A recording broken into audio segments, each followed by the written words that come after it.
दानिया, अच्छा तुम कहाँ जा रही हो? दम घुट रहा है, बाहर हवा में जा रही हूँ, चाय भी पीऊंगी। तुम्हारे लिए कमरे में चाय भेज देंगे। क्या तुमने नहीं देखा कल उसके साथ क्या हुआ था? हमें उसे अकेला नहीं छोड़ना चाहिए। तुम ठीक कह रहे हो उदनान, मैंने इसका तो सोचा ही नहीं। सॉरी। ठीक है, फिक्र ना करो, मैं यहीं पर हूँ अपनी बेटी के साथ।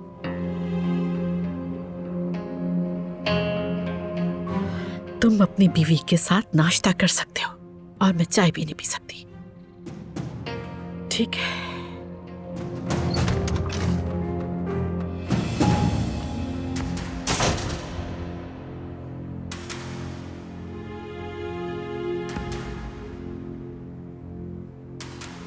दादी जान। अदनान,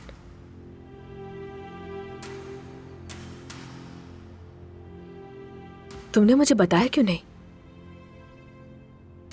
क्या ज़बरूत? तुमने सोचा मुझे पता नहीं चलेगा?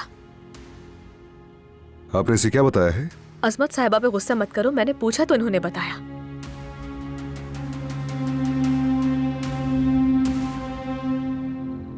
एहसान की अम्मी का सुनकर परेशान हो गई।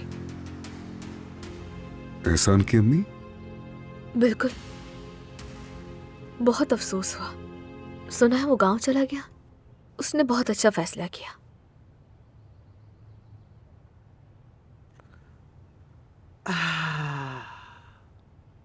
मैं तो बहू की तीमारदारी के लिए आई थी। माशाल्लाह बेहतर है। दुआ है जल्द सेहतयाब हो जाए। शुक्रिया।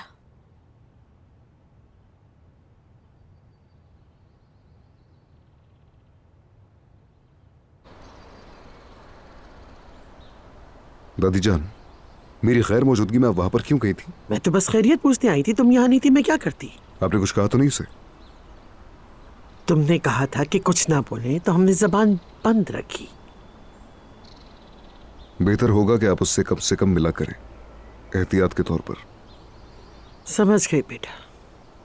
मतलब ये कि तुम्हें पसंद नहीं कि मैं तुम्हारे कमरे में जाऊं। खैर, मुझे भी कोई शौक नहीं है, तुम्हारे लिए आई थी बस, और कुछ नहीं। वैसे तुम्हें मेरे बजाय दानिया पर ज्यादा ध्यान देना चाहिए। मैं तो बस तुम्हें खबरदार कर रही हूं।